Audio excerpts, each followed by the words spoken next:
Salut les mobbers, alors aujourd'hui on va s'attaquer au moteur de la Peugeot 103 SP, donc celui qui a un petit kit 50 Airsal de Peugeot Fox.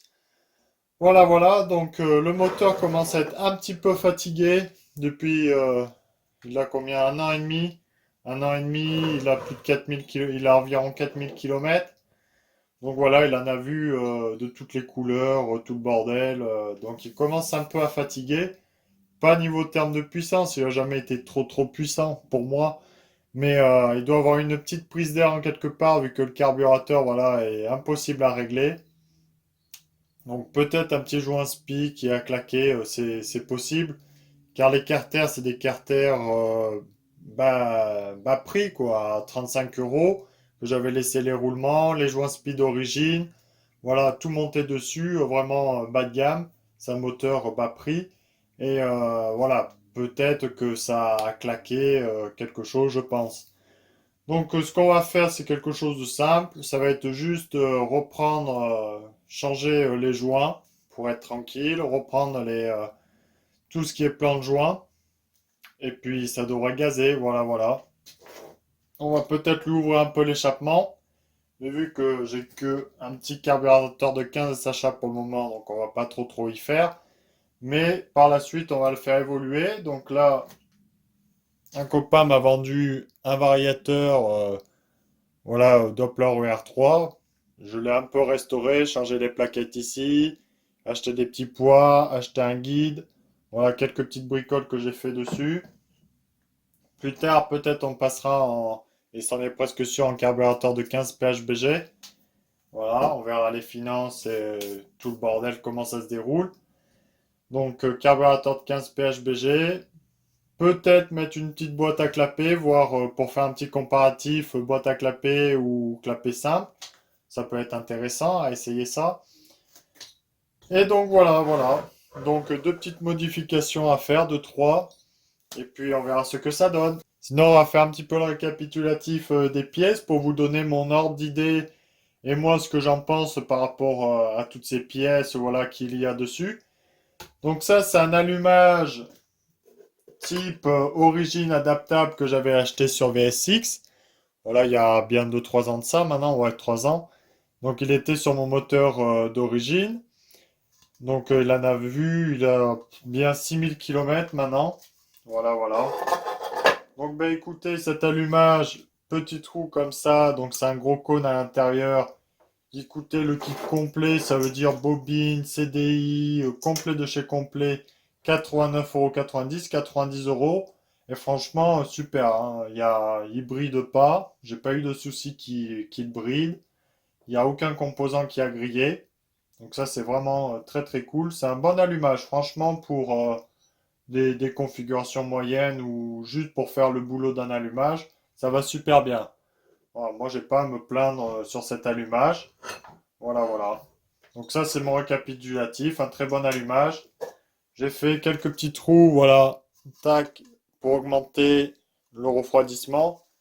Que les éléments à l'intérieur ont l'air un peu fragiles, mais bon, j'ai pas eu de soucis. Mais vaut mieux, voilà, faire des petites prises d'air pour que ça puisse respirer.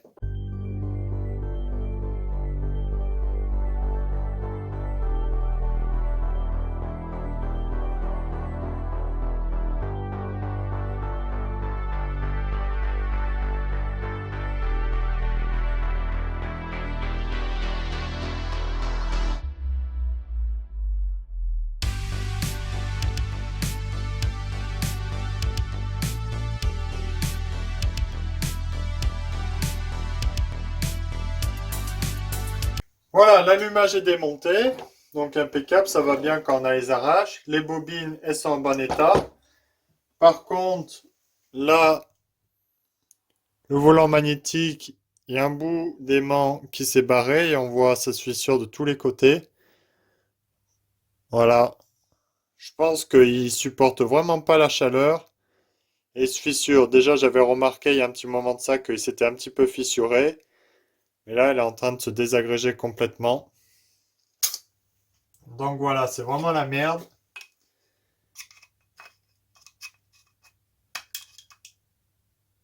Putain, c'est tellement magnétique que j'arrive même pas.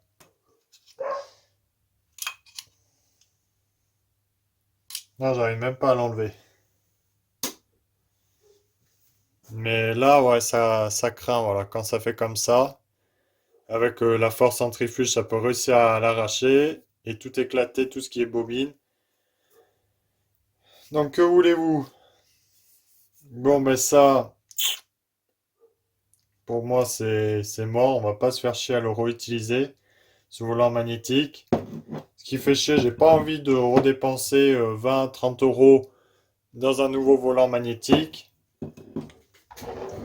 Si il faut dépenser de l'argent, je préfère directement acheter un allumage MVT Millennium à mettre à l'intérieur. Comme ça, c'est un petit peu mieux. Mais ouais, voilà, voilà. Donc à long terme, pas super les allumages. Donc moi, il y a 3 ans que j'ai commandé. À voir les nouveaux si c'est pareil ou pas. Mais bon, je pense que ça doit être du kiff-kiff bourricot. Je sais pas du tout. Donc je pense que je vais partir sur un MVT comme ça. À voir. Mais putain, ça me fait chier. Ça fait des dépenses encore en plus. Comme d'habitude, c'est la mobilette. Oh là là.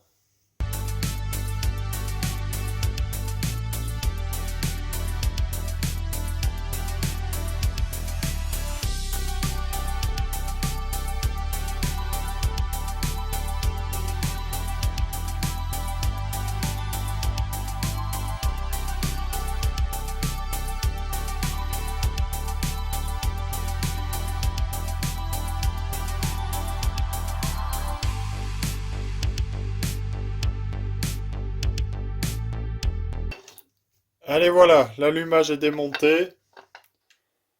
Donc, ben voilà, la mauvaise surprise. Malheureusement, là. Pour ça, maintenant, il faut vraiment se tâter. Soit mettre un allumage MBK. C'est vrai que MBK, au moins, ils ont une sorte de revêtement métallique tout autour, ce qui permet de bien protéger s'il y a ce genre de soucis. Voilà, des manques qui s'émiettent et qui éclatent toutes les bobines. Ou passer directement sur les MVT Millennium. Voilà, pas les MVT avance le rotor interne, tout le bordel, mais le rotor externe, déjà, c'est un truc forgé, volant magnétique forgé. Il est plus léger que cela, donc plus de régime moteur. Ils ont les calculateurs pour de l'avance variable. Ouais, ils sont vraiment pas mal. À voir. Malheureusement, c'était pas prévu. Je voulais vraiment le refaire marcher pour presque rien. Mais je vais être obligé là.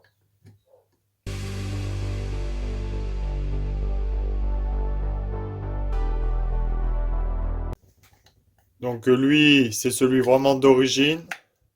C'est presque la seule pièce avec l'écarter, le support moteur qui est d'origine. Voilà, support moteur, ressort, tout ça c'est tout ce qui reste d'origine qui a plus de 15 000 km. Donc voilà, voilà, tout le reste c'est un moteur fait récemment. Donc, l'embrayage ok.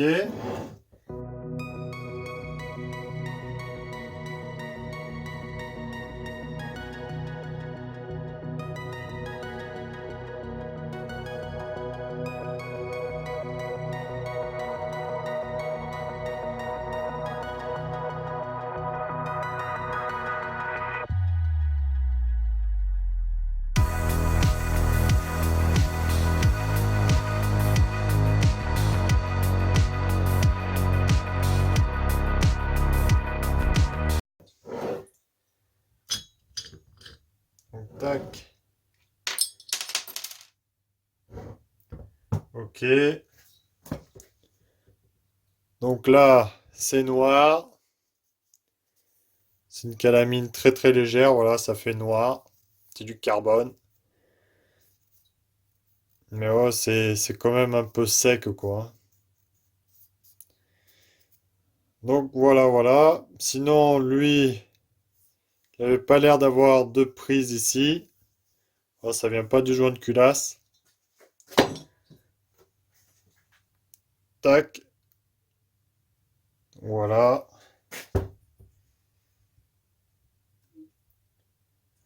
lui, il coule super bien.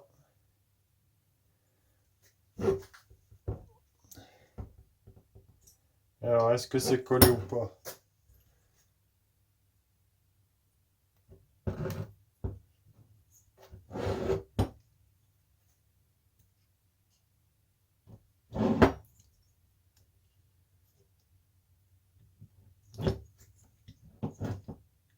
C'est bon. Tac.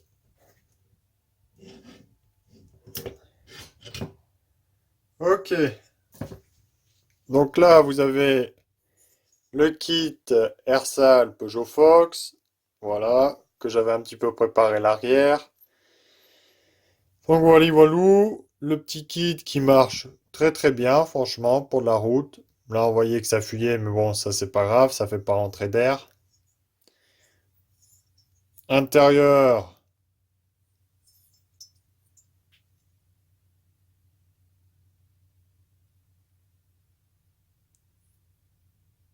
Ouais, il est quand même propre.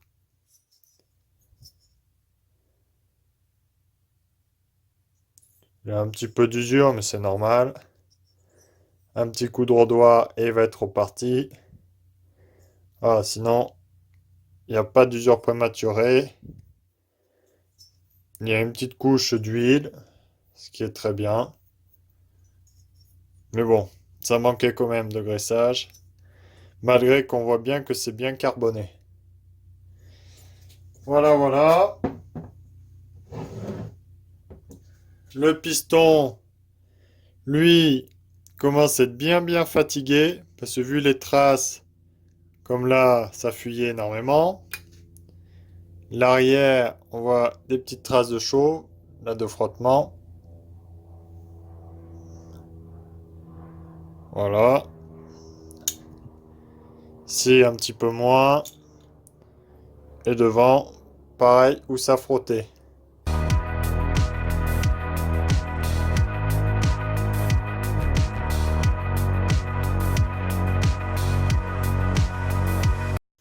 Donc voilà,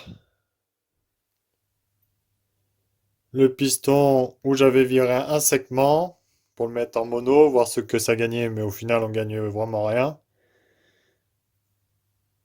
On voit que il est coincé à un endroit. Là, ici, là, on voit il est souple. Là, il est un peu coincé. Ouais. Donc, bah écoutez, c'est bien temps de faire la révision quand même. Ça va lui faire du bien. Parce que automatiquement, avec les kilométrages, il commence à avoir du jeu. Et puis votre piston, les segments bougent, ils finissent par casser, ça vous fait un serrage et tout le bordel. Donc, vaut mieux le changer. Là, on voit qu'il n'y a plus de rayures, vu que là, vous avez les rayures d'usinage, ce qui permet de retenir l'huile. Voilà, lui, il est graisseux. Donc, c'est encore cool. Voilà, donc mon huile, ça va, fait son boulot, heureusement. Sinon, après, une fois que c'est lisse comme ça, ben, l'huile ne tient plus et puis ça fait des points de chauffe et ça acère. Donc voilà, le piston, ça lui fera du bien quand même d'être changé. La petite cage à aiguille Doppler qui était venue avec le vilebrequin. Donc elle en a vu des bornes et des bornes.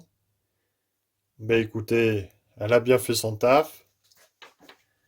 Le vilebrequin Doppler, donc c'est un petit ER1 dedans. Voilà, c'est pas non plus un vilebrequin super cher. Donc là, la bielle sur les côtés, elle n'a pas beaucoup de jeu. Haut en bas, elle n'a pas de jeu. Donc impeccable. À regarder comme ça, à vue d'œil, les masses sont pas déséquilibrées, parce que sinon ça se verrait si ça serait beaucoup que ça ferait comme ça, à l'intérieur des carters, voilà. Que là, c'est impeccable, c'est pas déséquilibré. Puis il n'y avait pas de vibration. Il n'y avait pas de vibration au niveau moteur. Donc ben regardez, hein. Le vilebrequin Doppler, moi j'en suis quand même content. Il fait bien le taf. Voilà, il a bien tenu. Donc lui, il va rester dedans, bien sûr. Donc on va bien sûr tout ouvrir, mais on le garde, on va pas le changer. En plus, ces temps-ci, je sais pas si vous avez vu sur VSX, Mais toutes les pièces Doppler sont pas mal en promotion. Les pots d'échappement, il y a de belles remises dessus. Les vilebrequins, certains vilebrequins sont moins chers. Les variateurs, pareil, sont passés de 114 euros au lieu de 118. Voilà, il y a pas mal de bons petits prix. Donc à vous de voir. Doppler pour du all day, franchement, c'est cool. Faut pas non plus leur en demander énormément à ces pièces, mais pour rouler, faire des bonnes configurations pour faire mumuse le week-end ou dans des rassemblements, ça fait très bien l'affaire. Regardez, pourtant, moi j'ai la pédale lanceur, que certains disent que ça casse les vilebrequins, donc j'ai la pédale lanceur que j'ai utilisée pendant 4000 km. Le vilebrequin n'a rien du tout, donc vous voyez, j'ai pas besoin de... Donc là, c'est une cale en aluminium qu'il y a dessus, donc il va falloir que je la nettoie. Le joint qui a collé dessus. Un petit peu merdique ce joint, il se décompose. Je sais pas si la prise d'air ne venait pas de par là. Ça a l'air pourtant collé, donc normalement pas de prise d'air, mais ouais, un peu merdique le joint. Donc ça, la cale en alu va être nettoyée. Donc voilà. Ce qui est dommage, c'est que sur les sites, il n'y a pas plusieurs épaisseurs. Là, c'est une 0,5, mais il faudrait du 1 mm, 1 mm 5, 2 mm jusqu'à 3-4 mm, ça serait classe. Comme ça, quand on fout des vilebrequins bien longues, comme ils ont sur RRD, ça serait bien, voilà, d'avoir des cales plus épaisses, comme ça va tout seul. Donc là, j'en profiterai parce que c'était mes premiers carters que j'avais préparés, voilà. Donc bah écoutez, c'était quand même propre ce que j'avais fait. Mais bon, je verrai pour mieux les réaligner par rapport au cylindre, pour être vraiment nickel chrome. Mieux mettre tout ça propre et sabler l'intérieur pour vraiment que ce soit clean de chez clean. Donc là, je vais faire un moyen rapide, clé à choc, dévisser. Et là, on va tout faire sauter rapidement. Donc des petits coups.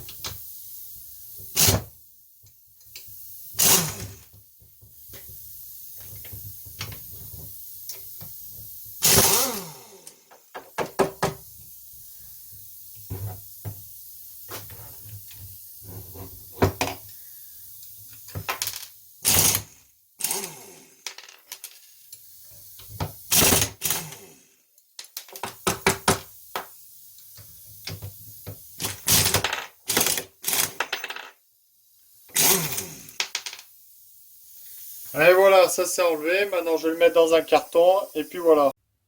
Et voilà, j'ai mon petit carton au moins où j'ai tous mes petits trous. Comme ça me permet de faire pour MBK et Peugeot. Voilà, échappement, admission.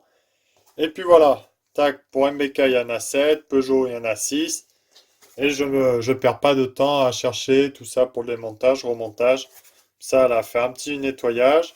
Les vis, ça c'était ceux qui étaient compris avec les carters, donc elles sont encore nickel. Ça, avantage, ces carters, ils sont vraiment complets de chez complet, pas cher. Là, donc tac, le petit support moteur.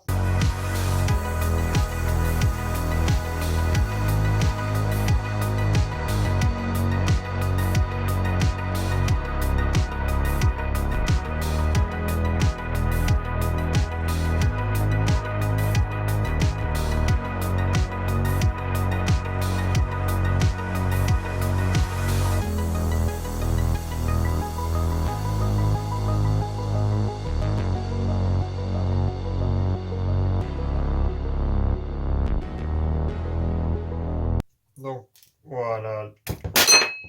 Putain. Voilà la pipe d'admission.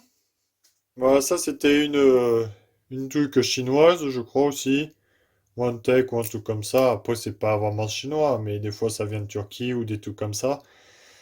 Donc elle a bien fait l'affaire. Ça, c'était des petits joints papier que j'avais fait maison. Bon, regardez, ça avait bien tenu. C'est clapé, là. Eux, franchement, ça fait une éternité que je les ai, ces petits clapets. ces petits clapets à même pas 10 euros, que je les avais vraiment au tout début de ma mobilette, où j'avais commencé à la débrider. Voilà, que j'avais installé ces petits clapets, donc ils ont maintenant facilement 10 11 000 kilomètres, quoi. Et regardez, la fibre n'est pas abîmée. Tac, ils sont vraiment fermés comme d'origine. Donc un tout petit peu. Donc voilà, ça vraiment, ils sont stock de chez stock. Eux, je pourrais les garder juste la plateforme et mettre par exemple une lamelle carbone. Voilà, si je voulais les garder, tac. Donc pour le moment, je vais les garder. Je pense que je commanderai une feuille carbone pour refaire la membrane par sécurité pour pas que ça casse et ça vienne péter mon moteur. Ça commence à avoir des bornes, tout ça. Donc voilà, l'intérieur, pareil. C'était vraiment mes débuts où j'avais même pas préparé l'intérieur. Je crois que j'avais juste ouvert un petit peu le dessus. J'avais même pas ouvert ici. Donc ça, on va pouvoir un peu s'en charger, ouvrir un peu les gaz pour que ça puisse un peu respirer parce que c'est vrai que ça manque. Ça manque, ça manque. Bon, c'est vrai que quand on passe d'un moteur d'origine à une configuration un peu plus comme ça, déjà, franchement, ça, on se faisait plaisir. Mais maintenant, quand on commence à être habitué. Donc voilà, voilà. Là, ici, j'essaye d'avoir la rondelle de variation du variateur. Voilà, variateur embrayage. Donc ne pas perdre. Et puis basta, là le moteur il est complètement dépioté, il me reste plus qu'à chauffer.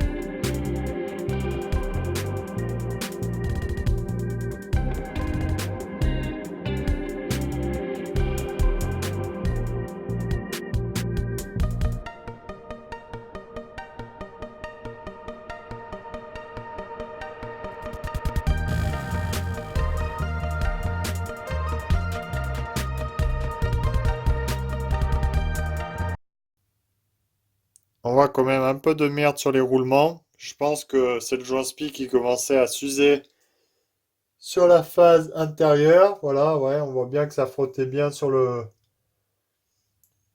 vilebrequin. Je vais contrôler tout ce qui est roulement. Si les roulements n'ont pas de jeu ou qui vont bien, on va pas les changer. Je vais pas gâcher de la pièce non plus pour rien si c'est intact. Parce que des roulements, ça peut faire énormément de bornes. Une fois que c'est bien monté, normalement, il n'y a pas de souci. Le vilebrequin, lui, vraiment nickel chrome. Vu qu'il bougnait dans l'huile, au moins, c'est nickel. L'autre côté, on voit pareil, voilà. Comme je vous le disais dans une autre vidéo, voilà. Le vilebrequin, il force toujours au début parce que les joints spi sont très serrés sur le vilebrequin. Donc, il faut attendre un petit moment, voilà, le temps que ça se rôde. Et donc, on voit un petit peu le caoutchouc qui est à l'intérieur, là, pas au niveau des billes, mais dans la gorge où on enfonce le roulement, voilà. Donc là, vous avez un carter avec ici où il y a vraiment plein de merde. Donc voilà. Alors soit c'est la merde qui venait de l'admission, j'en sais rien. Ou soit c'est vraiment le joint spi qui commençait à s'abîmer à l'intérieur. Donc il y avait peut-être pas de fuite d'huile, mais peut-être de l'entrée d'air. C'est probable. Donc voilà, on voit que c'est pas super top. Et là, l'autre côté quand même qui est beaucoup plus propre. Comme vous pouvez voir, mes carters ils sont quand même nickel vu qu'on a enlevé la graisse au montage la dernière fois. Et donc ça évite de pourrir les carters, les carters. Le joint spi lui a l'air d'avoir mieux vécu ce côté-là, qui a moins de résidus, il y en a un tout petit peu. Mais bon. Déjà on peut s'estimer heureux quand même parce que pour des carters merdiques, voilà, ils ont fait quand même plus de 4000 km. Les portées de roulement sont bonnes vu que ça accroche bien. Voilà, moi ça me satisfait. Donc on va changer les joints. On décidera tout à l'heure pour les roulements. Et puis ça sera reparti. On va faire une préparation, voilà, quand même ouvrir la veine de gaz pour que ça puisse respirer parce que je pense que ça doit bien brider à ce niveau-là. Puis un petit coup de sablage pour être vraiment nickel. Bon, après contrôle, voilà, déroulement. Donc ils ont un jeu comme à l'origine, impeccable.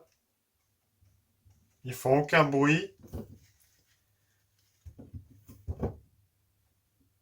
Pareil, celui d'allumage, au final, il a quasi peu de jeu, comme l'origine, voilà, au final. Et il fait pas de bruit non plus. Donc les roulements sont bons.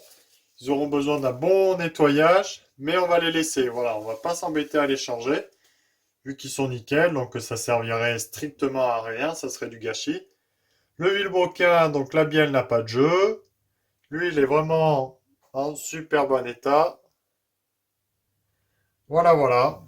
Donc écoutez, ça c'est une très bonne nouvelle. Voilà les mobbers, donc là on a tout désossé. On va pouvoir je vais pouvoir bien tout nettoyer, refaire les plans de joint.